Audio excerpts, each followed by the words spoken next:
বীরভূম লোকসভা কেন্দ্রে বিজেপির প্রার্থী নিয়ে ক্ষোভ।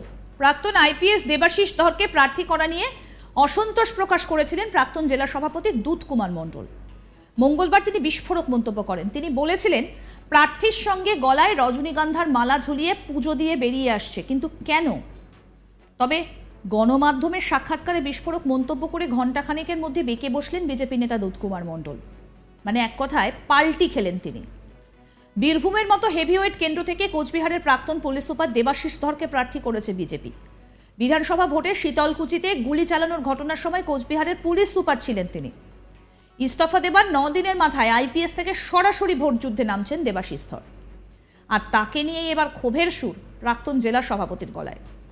2019-এর লোকসভা ভোটে বীরভূম কেন্দ্রে বিজেপির টিকিটে লড়ে হেরে যান দুধ কুমার। তার দাবি, এবার স্থানীয় কাউকে প্রার্থী করলে অ্যাডভান্টেজ পেত বিজেপি। সাধারণ মানুষ এবং বিজেপি কর্মীদের কথা না শোনার খেসারত দিতে হবে দলকে। যে দল থেকে দূরত্ব বাড়িয়ে রেখেছিলেন, 2024-এর জানুয়ারি মাসে বিরোধী দলনেতা শুভেন্দুর ডাকে বিজেপির সঙ্গে আবার সুসম্পর্ক স্থাপন হয়। দলের জন্য এরপর সময় দিতে দেখা গিয়েছিল, কিন্তু প্রার্থীর নাম ঘোষণার পর আবার বেসুরো হয়ে পড়লেন দুধ কুমার মণ্ডল। তবে তারপরেই তার গলায় নরম সুর শোনা যায়। তিনি বলেন, তাকে আমি স্বাগত জানাচ্ছি, যেহেতু দল নির্বাচিত করেছেন তাকে প্রার্থী হিসেবে। আমরা দলীয় সিদ্ধান্ত ও দলের প্রার্থীকে পূর্ণ সমর্থন করি।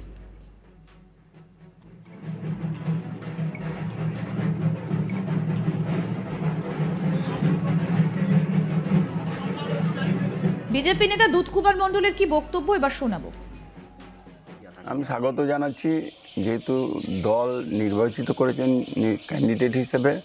আমরা দলীয় সিদ্ধান্ত এবং দলের প্রার্থীকে পূর্ণ সমর্থন, এবং তার হয়েই আমরা নির্বাচনী প্রচারে কাল থেকেই আমি শুরু করে দিয়েছি।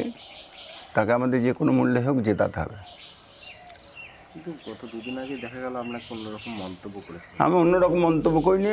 কোনো একজন সাংবাদিক তাকে আমাকে জিজ্ঞেস করেছিলেন যে স্থানীয় প্রার্থী হলে একটু বেশি লাভ দলের পক্ষে হয়তো হতো। এই জন্যই বলেছি, সেটা বাস্তব সত্যি কথাটা আমি বলতেও ভালোবাসি, বলেছি। কিন্তু দলীয় প্রার্থীর বিরুদ্ধে ক্ষোভ বিক্ষোভ আমার কোনো কিছুই নেই।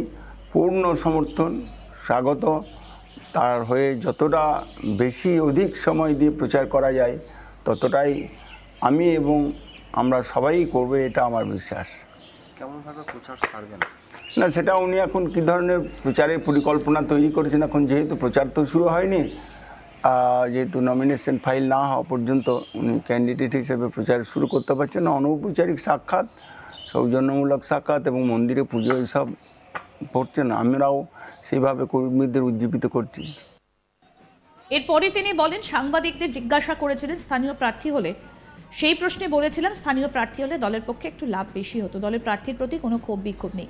উনি এখনও নমিনেশন পত্র দাখিল তো করেননি, পরিচিত পর্ব সারছে।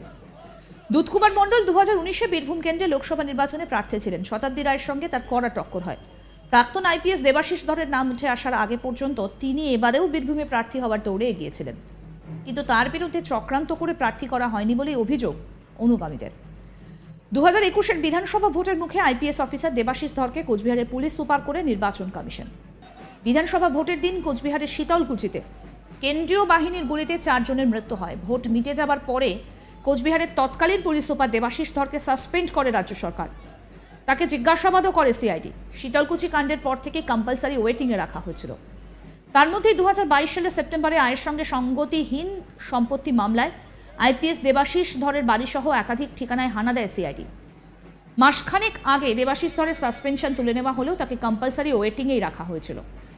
লোকসভা ভোটের মুখে পদত্যাগ করেন তিনি। এরপর বিজেপি প্রার্থী হিসেবে ভোটের ময়দানে নামলেন তিনি।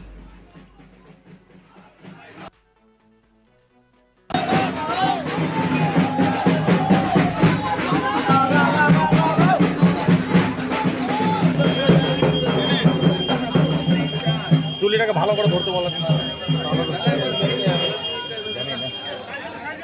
তোমরা আছে পায়খানা দিচ্ছিস দেবাশিস।